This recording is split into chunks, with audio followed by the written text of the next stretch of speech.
how are you going to learn if you don't want to change? And another thing that I learned when it came to building a team is to actually put my attention to the people that are actually working. So you guys are not hiring people to work for you. You guys are partnering with individuals so that they can also grow an agency with yours.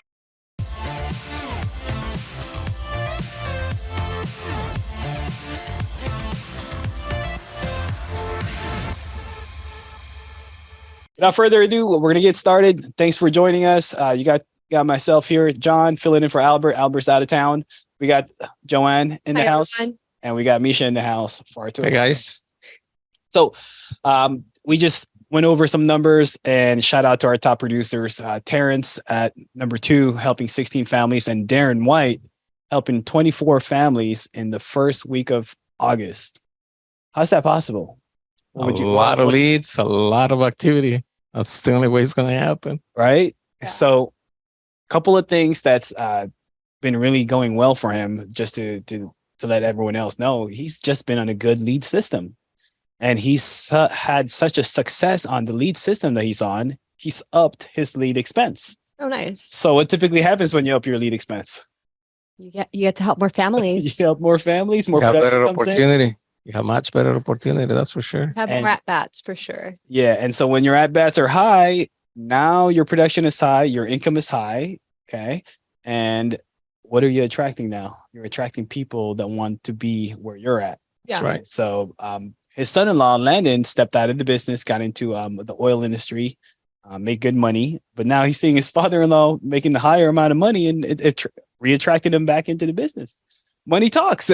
So I went over our call, and that's the number one thing for us as individuals in our business. You do want to grow, right? You eventually want to get an integrity deal. You eventually, aside from personal production, you do want to grow a team to where you can turn this into a business. Okay. Right. Because if you're writing business for yourself by yourself, you're self-employed. But if you have employees, you have agents, now you're running a business. So how do we turn this to a great business for you, specifically your agency? Well, we got to have systems in place. And Joe Basso from Monday's call, he went through like the 5 steps. If you guys haven't been tuning in, tune into the business base builder shops on Mondays at 9 a.m. And he just went through like 5 things of how to build a better business. Nothing crazy, nothing major. Right. But one of it is to be a top producer. Yeah. He had really good points for sure. If any of our agents are not logging in on Monday mornings, 9 o'clock Pacific time, it's the FFL Builders Call.com, right? Right. That's what it is. Mm-hmm. So yeah, for sure. His segment was really good for people. I think he covered really well. So if you guys haven't seen it, I think they can also watch the recap, right? Yeah, it's recapped, it's recorded. It's 30 minutes of your time, but that's going to go into learning more about like the entire industry and the business. And if somebody wants to see the recording, where can they find it? FFLbuilderscall.com. Got it. Yeah. So you can even go to FFL website, I think, Base Builder Shoppers. We'll get you the exact detail. But while we're at that topic, our main topic today is to talk about personality types in this business. Do you guys think with, confidence that everyone can do this business? No. Why not? Why not? Hey, well, hold on. Do you want to think about it? No. No. Okay. Yeah, I don't know. I come from like a more recruiting background, I want to say. So I have the understanding of like not everybody can do everything, right? Like, yeah. So I don't think that everybody has the correct characteristics, let's just say, to being a life agent. Okay. Because it takes a lot to be a life agent. It's not just a regular 9 to 5. What about you, Misha? Well, actually, I'm going to have to agree with her. Okay, so I've been in sales pretty much all my life. Okay. And I thought that being a car salesman, being in the auto industry was tough, especially because at a dealership, you are surrounded by wolves. Every single salesperson that is there is incredibly aggressive. Uh-huh. And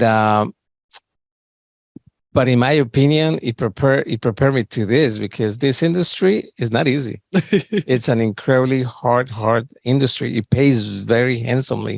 Yeah. But only if you have if you're resilient, if you put the activity, and if you don't take anything personal. Okay. And if you go to work and you leave all your idiosyncrasies and bad habits and traumas aside, Traumas. you can actually go to work. Okay. Right? Because otherwise, I mean, people don't. I mean, it's hard to deal with every single, Drama. personality. And sometimes, I mean, yeah, sometimes it has happened to me in my team that sometimes, sometimes people start talking and you are like, wow, how did you make it this far? So yeah, it's you're gonna find all types of personalities. Yeah, it's all true. types of personalities. The biggest thing is like some people have a great time into this business or like a good success right away. Some people won't, and then there's the balance of like who makes it out versus who makes it and then flops right away. Yeah. Right. So the topic really, I learned this from one of this audio book. It's called forgot your It has wish a title, I'm sure. It's called Your Wish is Your Command. You guys can YouTube it. It's supposed to be, it used to be like $2,000 or something to buy, but everything's in YouTube. Everything's bootlegged in YouTube. You can just YouTube Your Wish is My Command. It's like a 12 CD material, right? Think of like Tony Robbins materials and stuff. And the first topic on that, it's called the Teachability Index, right? So the Teachability Index, there's two indexes. It's a rating scale between 1 to 10 on two things. The first one is, what is your willingness to learn? And then the second one is what is your willingness to change? Okay. So if you had a 1 through 10, what is your willingness to learn into this business? I still believe that everyone can do it, but they have to fall in line with these two things. Yeah. Right. Okay.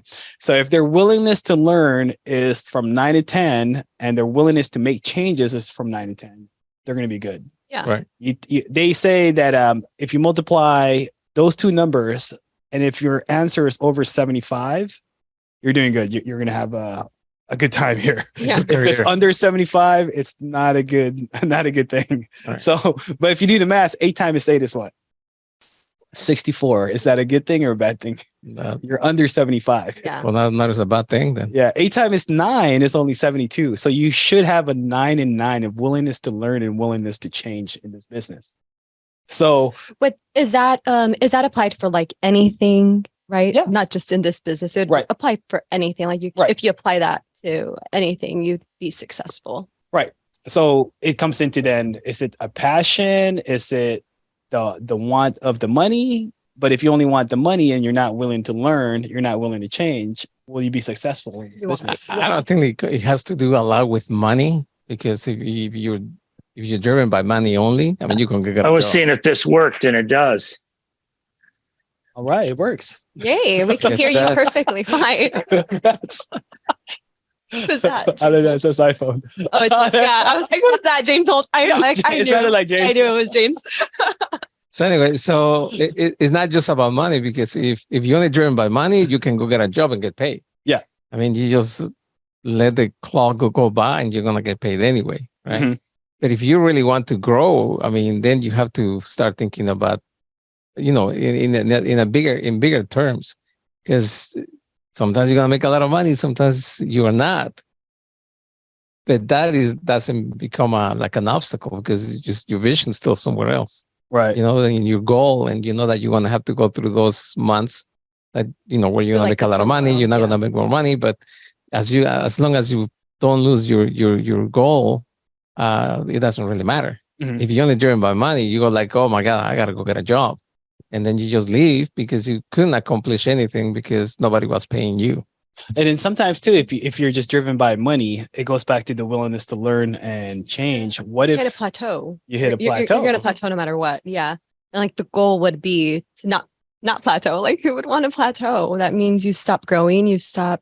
Right. What if you throw a trying to number? achieve anything else? What if you Yeah. throw a number out there and you achieve that number in the first week? Yeah. Which you could, right? We got You could, top of producer, course, 24 yeah. families in 1 week. Mhm. Well, if you are driven by something that more than money, yeah, you can accomplish it, and then you just keep going. Mhm. You know, where some of the people, if it is just money, you reach a certain level and then you go, okay, I got to my level. I don't need to hustle in the morning until next month. You know, it's got to be more than money. It's got to be more than money. It's got to be the lifestyle, the lifestyle, the whole vision, your family, the time that you're going to spend with your family. So coming from the recruiting background, Joanne, what's a common question that you would ask a recruitant or any agent from willingness to learn standpoint? What do you think are key things that you're looking for? Because we have systems, right? It's a plug and play model. But if the person doesn't want to learn the model or they're not willing to, then I'm not interested in bringing them on.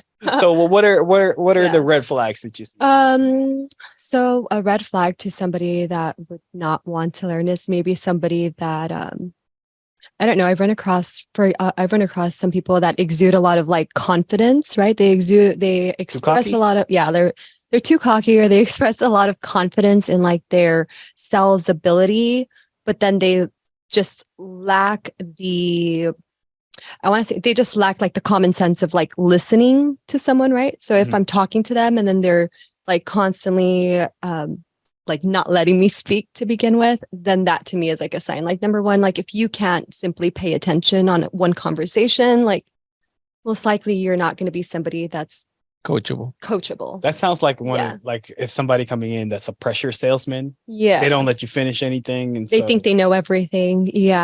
That's like a red flag for me. Another one too is like somebody that just thinks that like the industry is easy, or they haven't really done any research into it. So I ask a lot of questions. Like I'll ask, what about the life insurance industry prompted your interest? Like, why are you interested in becoming a life insurance agent? So I like to ask them questions where like I'm getting to know why they're interested, what they want to do when they're coming into the business, what their plan is, how they plan on incorporating being a life insurance agent to what they're currently already doing. So I don't know. So you ask more about their background first. Yeah, because I want to get to know them. I want to get to understand what their purpose is in joining the agency, and if they have a vision to like where they see themselves and why they want to do this. If it's just like for extra income, then as a recruiter, I would know, okay, well, they're going to be part-timers. And then I would ask more questions like, if you're going to be part-time, when during your schedule of the week are you going to dedicate to life insurance? Like, how are you going to incorporate that? Right. So you ask more. It's like, when are you going to learn these things? Exactly. When are you going to learn how to sell? When are you going to learn how to dial? Exactly. Yeah. So I want to be able to grasp a bigger image of if they understand that they are going to need training, and if they're open to training and stuff like that. Okay. What if they say they're full-time? How do you there's nothing else going on. Yeah. They want to jump in full on board on this. Yeah. What are the good signs, and what's a bad personality sign? The good sign is number one, they've watched the overview video. Okay. So they know about the agency, they know what we offer, they understand the opportunity, right? That would be my first cue is like, okay, they did their due diligence to understand what they want to be a part of, right? So that's number one. Number two, I want to say they mention, the trainings. Everyone that's interested and wants to get started, they ask about training, because people that are interested in being a life insurance agent have already been looking around for the most part. They've been shopping around different IMOs, and they have, that's one of the things that stands out to an agent that wants to succeed, be successful. It's like, hey, what kind of trainings do you guys have? Do you guys offer trainings? Where do you guys do your trainings? Like, are they paid? Are they free? What do we do? Right. So they're interested in where they can learn. Exactly.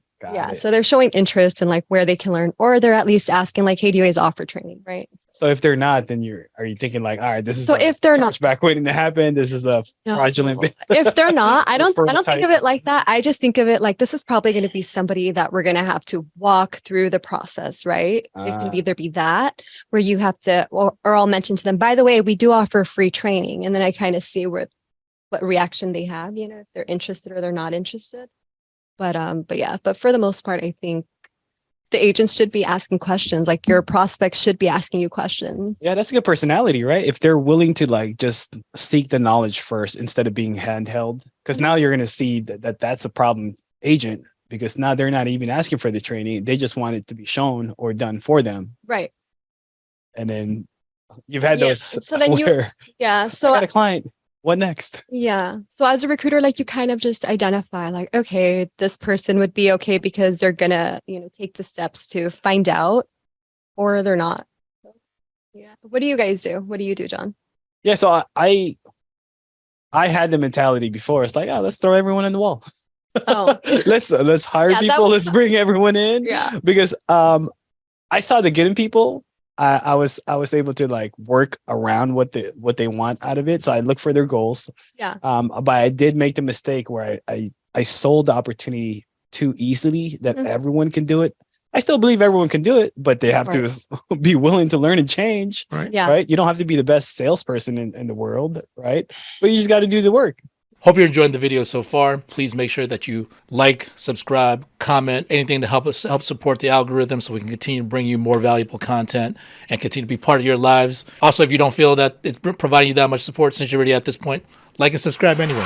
Yeah. So I said anyone can do it. We have leads. Anybody can do it. Right. You just call the lead, you dial the lead. But if there's so much slack that happens before they try calling the leads, they're scared to call the leads. They're scared to buy the leads. Yeah. There's the teachability index that's super low at that point, right? Right.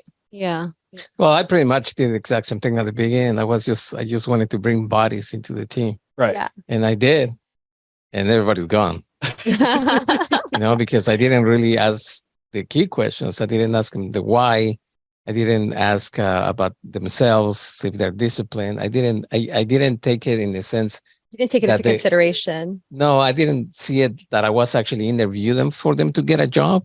You were just trying to recruit I was them. just trying to recruit people. So something that I did change was the word. I don't recruit anymore. I hire people. Okay. And when I'm Even though hiring that's people, not now legal. I'm actually doing an. That's what he does in his That's not mind. legal, man. We don't hire people. I know, but in my mind I do it because now I Yeah. ask the right Yeah. questions. Now I interview the person like if they are applying for a job. Okay. You know what I mean? But- Of course, I mean I disclose. I mean how we get paid, that we're independent, and all that stuff. Yeah. But I ask those questions because now I can actually see if the person is for real or they're just kidding see. themselves. So then know what I mean? you Well, one thing that I do ask people is I ask them, tell me why should I let you be part of the team? Okay. And then I let them tell me. And then when they sell themselves to whatever level they sell themselves to, then I tell them. So, okay, so I just want you to remember that when you don't perform to the way you just describe it, I'm going to remind you of it. Okay. So then people go like, oh, shoot, maybe I sold myself to high. And then they go, well, the thing is, then they back down. So I'd rather for them to backpedal at that moment than later on I actually put the time to train him, the time to teach him, the time to get him appointed and stuff like that. And then when they see the whole process, then they want to say, oh, I was actually I'm not that person that I described. You know what I mean? So that's one thing, that I do. Now I do it. I treat everybody like if, quote unquote, they're in a job. I remind them of the production, the leads and everything. One thing that I tell them all the time is because, sometimes people tell me, oh, well, you know what, I'm going to try to do this. I'm going to try this. I'm going to try that. And then I let them, because in reality, they're not employees, but I said, okay, go do it. You're going to crash and you're going to burn big time. And then I remind them, I said, you just got to remember that the wheel is already invented and it's been turning very nicely. All you got to do is just get on it, get into the system, and you're going to start seeing results. Some people get it and some people don't, And another thing that I learned when it came to building a team is to actually put my attention to the people that are actually working. Before I wanted to revive everybody. And it put me back. I wasn't selling myself. I wasn't doing the things that I needed to do in order for me to produce. You got too much into micromanagement. Exactly. So then I said, you know what? I'm just going to pay it. And now when I bring him in, that's exactly what I tell him. I said, I even tell him, I have a very short attention span. So if you are working, you got my attention. If you stop working, I'm going to look for somebody that is working. That's going to put my attention. So if you want me to help you out, you got to be busy. You got to, call me with questions. Call me when you're with your clients and stuff like that. Another thing that I don't do anymore is I don't chase people anymore. Okay. That's another thing. Before I was like, hey, come on, let's go to work. Hey, what are you doing today? And stuff like that. And then I realized I felt that I was inviting everybody to my party. Okay. That they didn't want to come and hang out, but I was still begging everybody to come to the party. Now I don't do that anymore. So those are the things that you also gotta change when you're recruiting. It's not just them, it's you. Yeah. You know? So I don't know. This is just my perspective, right? Because I think that like as life agents, we're not hiring anybody, right? We're not technically hiring anybody. As brokers, you're acquiring partnerships, Right. You're acquiring a partnership with another broker so you guys can, be more successful. So in essence, in my mind, I see it like a partnership, like you're looking for a business partner, like you're not really looking for a hire, like you're not really collaborators. Yeah. Another thing that it does become a collaboration amongst all of your downlines and you as an upline. At the end of the day, that's what it is. You guys are not hiring people to work for you. You guys are partnering with individuals so that they can also grow an agency with yours. Right. But and I agree. I mean, just to clarify, when I say hiring, I'm not hiring to become my employees because I even tell them. Saying like that's like I even tell them that when they come over here, they're not working for me.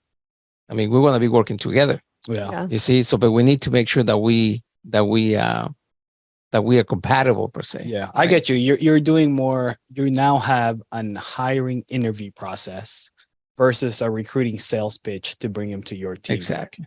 And I think the agents you guys should definitely feel empowered to interviewing and asking questions and asking like the hard questions, what we consider hard questions. But in reality, it's really what's probably going to save you from partnering up with someone that's going to rack a bunch of a debt or somebody that's just a bad. And speaking of that, another thing that is good when you're hiring is when you encounter situations with the people that you hire, go to the people that have more experience. Okay. And run it by them. This is what I'm encountering.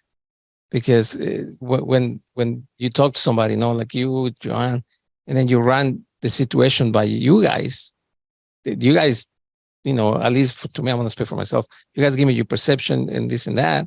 And then I can say, okay, then I'm not approaching it the way I should. I should change it. Yeah. And then it allows me to give you the opportunity to see what I'm not seeing.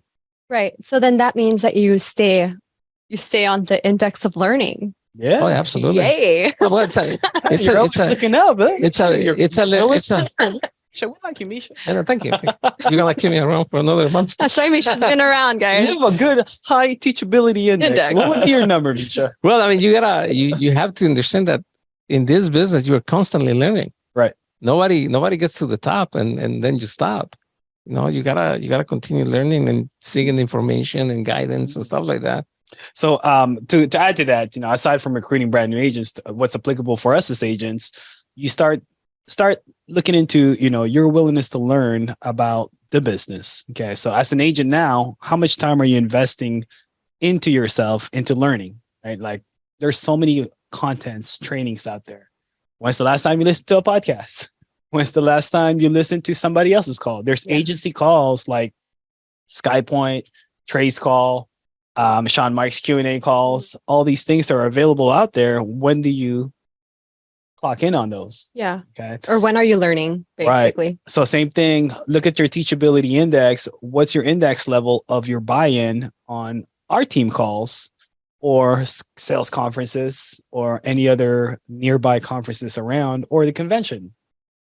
Because that's a telling sign, right? If you're choosing not to go, you're choosing not to learn. Right. Because you don't think going is worth the time. Right. So now, if you're choosing not to go, what do you think their teachability index really is? Below 5 or higher than 5? Below 5. Below 5, right? They're just like uninterested. So how much effort are you're really putting in at that point? And then the next part, then, it's not just going, it's not just learning, it's about applying, right? So what are we willing to change? Okay. So sometimes we get into a situation, we do talk to the agent, we tell them how it is, we tell them the training. How come they're not moving? How come they're not changing? Yeah. It's their willingness to change level, their index on that. It's probably below 8 or 9. So common things, you tell them, okay, we're going to go on dials. We start at 8 a.m. join us on the live dials. You're going to learn people dial. You're going to see how people do it. We start early. You tell them today, I'll see you tomorrow. Are they there tomorrow? They're not sometimes. They're not there tomorrow. And you're just like, how are you going to learn if you don't want to change? Right. How are you going to change if you don't want to make moves? Right. So it's all about, now you identify, and it's okay if your level is low. It's about catching yourself in that position and seeing where you need to challenge yourself. Where do you need accountability from you, your spouse, your partner, or your upline? Right. So sacrifice of the leisure time. Do we want to hang out on the weekends? Do we want to go do things with the family, or do we want to go run some appointments and make some sales on the weekends? Right? Do we want to watch Netflix late night versus like sleeping in early? So these things are the personality traits that we probably don't see happen in an interview process. Would you believe? That's right. So when do you get to see these things in action? When they actually start working, that's when you start seeing all those things. When people, call you or you call them, Yeah, and they say, "Hey, what happened? We had an appointment," and they go like, "Oh yeah, that's right. oh yeah, that's right. That's the best answer. Oh yeah. Oh yeah, that's right. We have an appointment." As a business partner, what do you say to that business partner? What I have said is, you know what, man, I don't think you're ready for this. Just give me a call later when you're ready. I believe me, I got to the point where I don't beg people anymore. Before I was like, oh, okay, I'll wait for you. And then 2 hours later, they showed up. And when they showed up unprepared. Did you bring your computer? Oh, I didn't know I was supposed to bring it. Right. You run Friday meetings here. Because so sometimes some people don't come out. Well, Yeah. when I run the Friday meetings here, everybody brings their computers. Everybody bring their I tell them, you got to bring your computer, your power cord, and your headset. Oh, and your phone. Okay. And a notepad and a pen, because I don't have pens here, which I do, but I don't let them bother. And people actually, they show up with their equipment, okay. and they are ready to. As soon as they come in here, they open the computers and they're ready to start learning. Okay. And another thing that I do on the Friday meetings that I do, I tell everybody to show up 30 minutes earlier. Yeah. So they can mingle, get a cup of coffee, whatever. By 9:59, I'm already in front of the room. By 10 o'clock, I start talking. And then people gather right away, or people, actually at the beginning it was a little harder, but now it's like they're learning the system. And by 10 o'clock, everybody's already sitting So you set down. the culture. Exactly. So that's another thing that you got to do. You got to set the culture. Another thing that you do when you actually training people, especially when you're in front of the room, people like to have their own opinions. And then sometimes people, they go like, oh, blah, blah, blah, and they start building another meeting within the meeting. And then what I do, I stop. I literally stop talking until they notice that I'm not talking anymore. And then I let them know that, hey, there's no room for another meeting here. You want to have another meeting, you got to wait until we're done, and then you can have your other meeting. Mm-hmm. But discipline is another thing. So when people see you as disciplined like that, people actually start delivering. And people start looking up to you because they say, oh man, this guy actually gets up at 4 o'clock in the morning. He's here since 6 o'clock in the morning. All that stuff, So if I want them to go and dial and make sales and stuff like that, they have to see me doing it. You got to also lead by example. Right. And also you got to recognize, where the flat tire is, because there's sometimes that, people get into attitudes or ideas or whatever. You got to change the tire right away. You gotta fix it, because otherwise the car doesn't move properly. There's so much in reality, guys, when it comes to building a team. At the beginning, you just want to have people. Yeah. But if you start building it properly, then you actually build a sustainable business. And it's a process. Don't think that you're just gonna show up and they say, okay, I'm good in hiring, I'm good in talking to people, and that's it. No, you gotta learn. And going back to you have to really understand that you are constantly learning. Mm-hmm. And then you have to be very willing to go to people that have more experience and hear what they have to say. And sometimes it's not easy to hear. But man, that slap tells you, man, I'm messing up here. And then you got to go fix your own tire, because you might be the tire. You might be the flat tire, You might be the tire that needs some air or something. And then, okay, well, it's me. It's not the team. It's me that is messing up. You know what I mean? So speaking of that, Joanne has a good point that she mentioned earlier. So once people are in, right, you have a business relationship with them. So now this is where your personality and your approach on building the relationship with that individual, from soft tactics to hard tactics. You mentioned something about like Steve Jobs versus like Oh yeah, about it was this thing on competence versus let's see. I wrote it down for you guys. But it was just basically something that I was reading. So it's basically it's how they were just basically saying how charisma is really what like makes individuals thrive in a sense, right? Okay. And so they were explaining how charisma is not like, I mean, if you think of like a charismatic person, you would say like it's a extroverted, introverted individual, right? What do you think? What do you most likely extroverted? right? Yeah. So most of us think that like if we see a charismatic person, then they're extroverted, right? But in reality, it's not, it has nothing to do with their personality. So they were saying that anybody can be charismatic. So yeah. So interesting, right? Yeah. So it's actually a trait that's taught. So you guys can all be charismatic, even if you're extroverted. And they were saying how competent, so people that are like highly competent, right? Okay. They come across as like being cold, right? So like somebody like Steve Jobs is like super smart, but then you see him and you're like he's doesn't even seem like he's human, you know? Yeah. But then you see somebody like, I don't know, like I know some people don't like her, but like someone like Oprah, right? Someone like Oprah that is charismatic, but then they also instill like she's competent, right? Like she's somebody that's competent, but she's also somebody that exudes like warmness, right? So she can make you feel Like she cares. comfortable, like she cares. And then at the same time, she's still empowering you to It's like, kind of like in basketball, like you have a LeBron and Kobe. yeah, So they're both top producers or top basketball players, right? yeah, But LeBron would be like the team player. Kobe would be like, I'm gonna go above get it. everyone else. Exactly. You got to get to my level. yeah, But he's not exactly inviting you to have fun in the team compared to LeBron having fun in the team. Right. right. So there's a sense of charisma of like, how do you build people up versus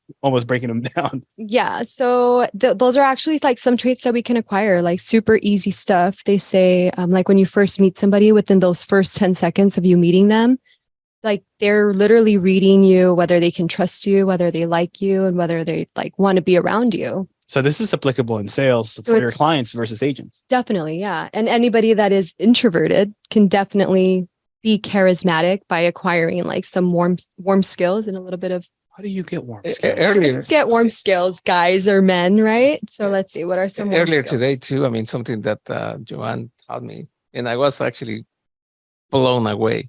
What's So that? we're talking about this person, and This person. An agent. an Okay. agent. Okay. And Joan told me, oh, it's because this, and that. And I'm like, how do you know that? And she goes, oh, I noticed the body language. And I was like slap on the face. I was like, man, how come I didn't notice that? He's like, why is my agent this way? I'm like, dude, like your agent has been this way since he showed up. Like, you know, it's like Blind Misha. I know. Like, so. I know. I was like, what the heck? What's wrong with me? But I mean, that's what I'm So saying. maybe because you weren't paying attention to their body language or how they talk. You're paying attention Exactly. to But guess what their that- actions. Guess what? instead. That comment, I mean, told me, you know, I mean, you got to also be aware of that. Because I wasn't aware. So something that really stood out with what I heard was this. So I think that all the agents can like benefit from this. It's like the initial, when you first talk to somebody on the phone, right? Okay. So they were saying how those first, your first communication with somebody like basically gives off the energy, right? So a lot of people, like when we answer the phone or when you're calling somebody, you start off on a high note, right? So you're like, hi, right? So you're like breathing. So when you breathe in, so you're talking when you're breathing in is what's happening. So then that's like very high pitched, and Is that a good thing or a bad it's thing? a bad thing. Oh. So you're supposed to talk like when you're at the lower end. So never like hi, like at the top, right? So then you do it at the end of your breath. So it's like a hi. You know what I mean? Got it. Hi. Yeah. So it's more Got like it. a Hey, Joanne. yeah, like Or- that. It's not like Or, a hi. Hey, Joanne. Yeah, you don't do that. So it's better being low tone, Like- which like- is like- part of our script, right? Like Exactly. level. Yeah. Yeah. So they say that is one of the things. And they also mentioned, let's see. Is it because it's Oh. more approaching and less like salesy? Yeah. Like you're not like, what do you want? Why are you high pitched and inviting me on something? No, it's because I think the high pitch in people's mind in their frontal cortex or whatever, it reads as like as you're insecure. So when you like talk with a very high pitch, like initially people behavior, you'll instill insecurity within the first. It's like 10 seconds hearing of the people meeting. with their nervous tick or nervous laughter, right? Yeah. I like that. So that's like kind of one of the things that I learned. What else? They were also mentioning, let's see.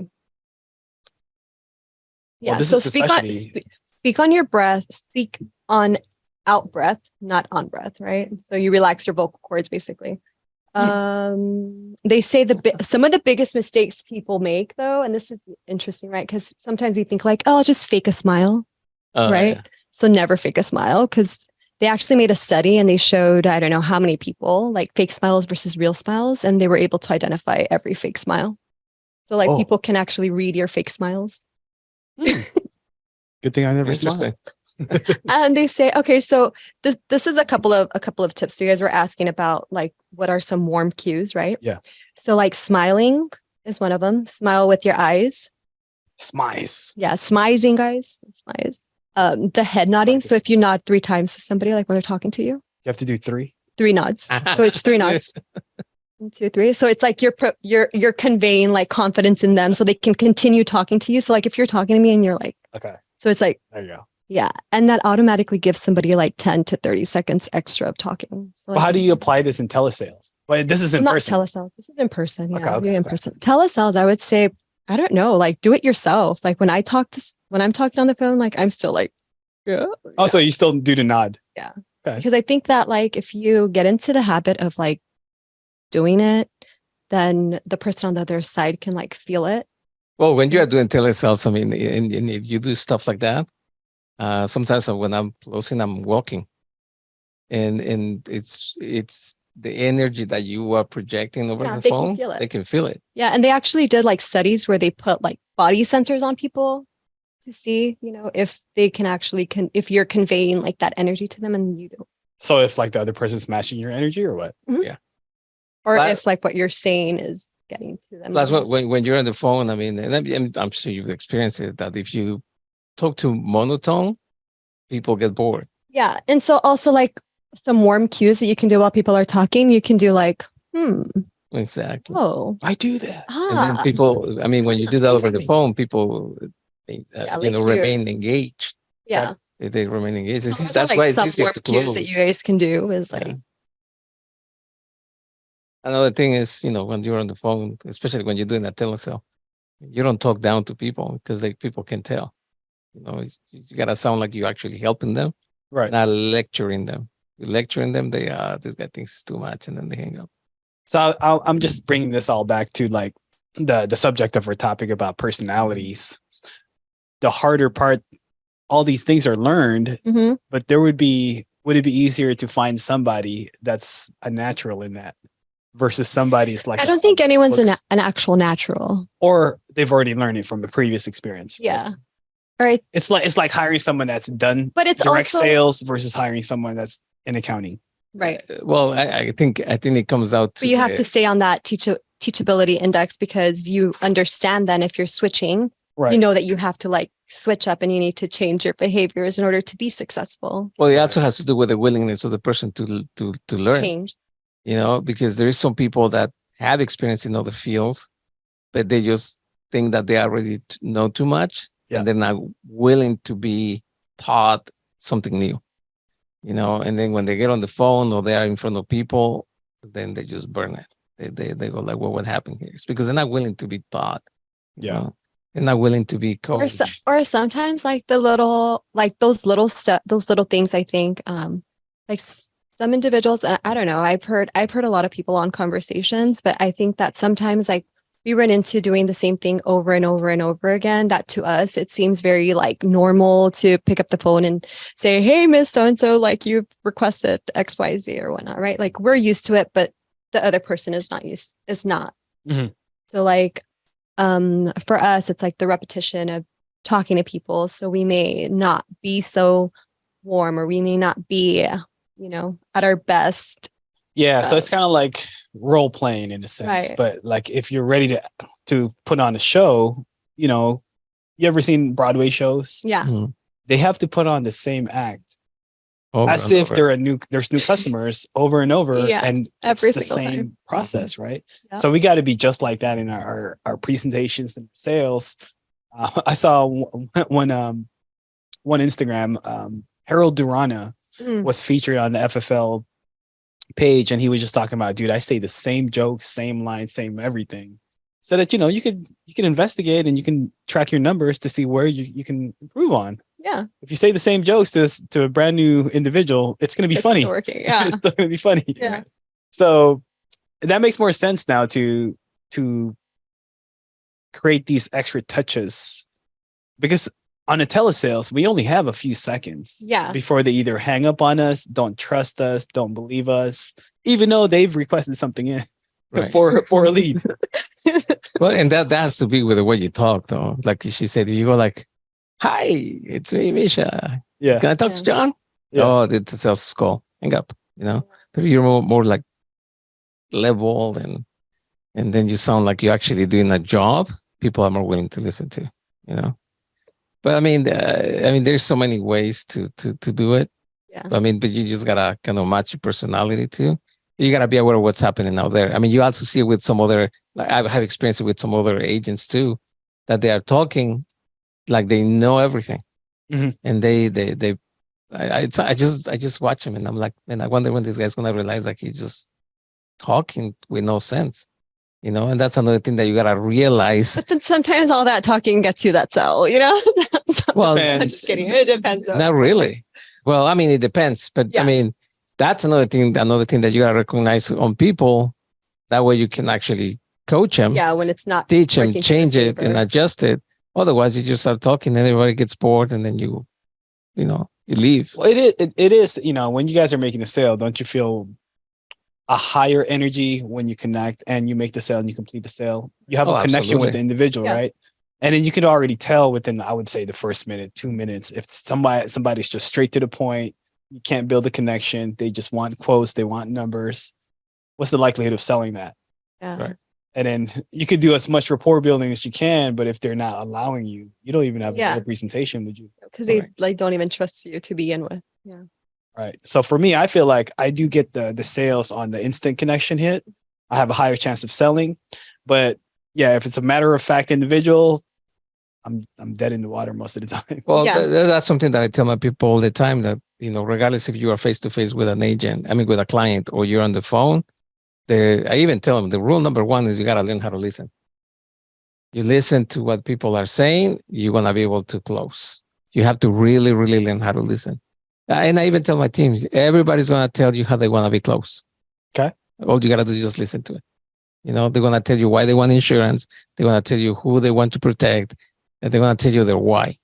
But if you are just talking, there's no way that you can recognize that.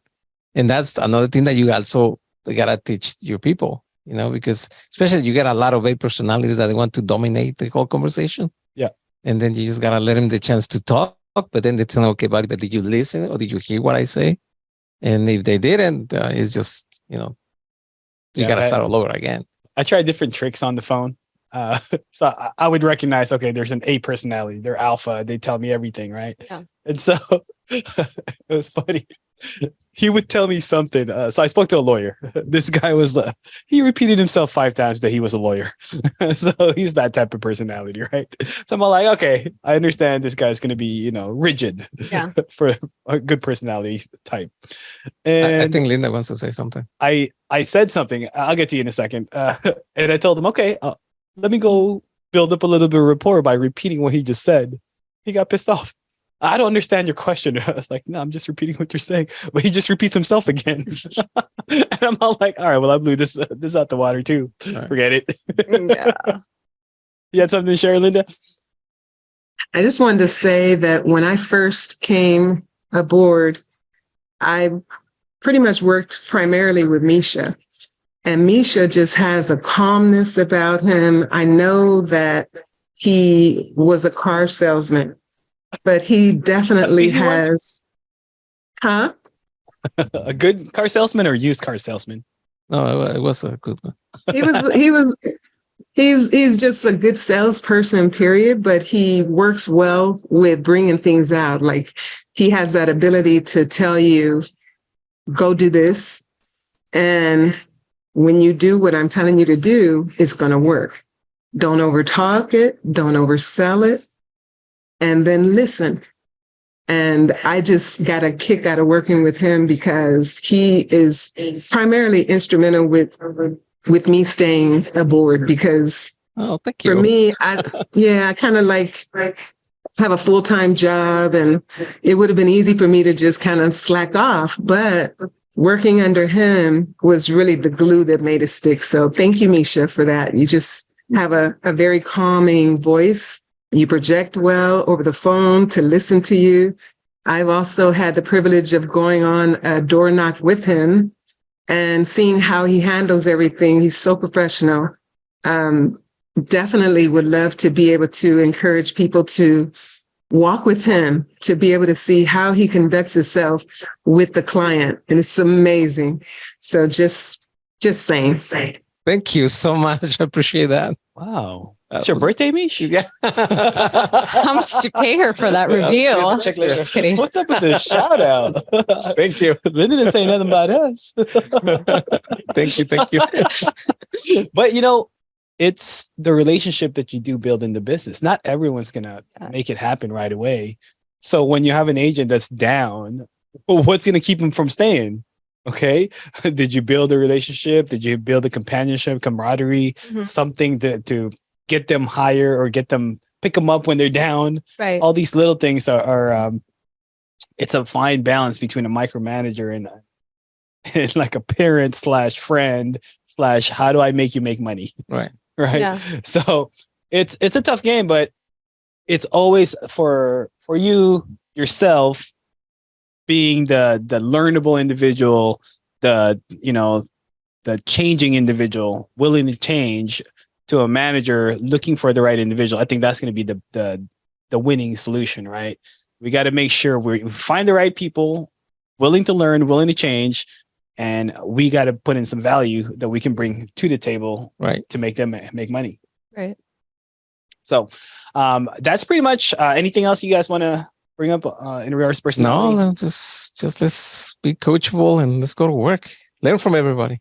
Be open, be open. No, to and like something everybody. that really stands out now is, Linda is a part of FFL Elite, and so is Misha. And they're not a part of each other's actual teams. Downlines. They're not in each other's downlines. However, they do very well, and I think everyone, and that's something that I like about our agency, is that everybody is available for basically everybody and anybody to ask questions for the most part.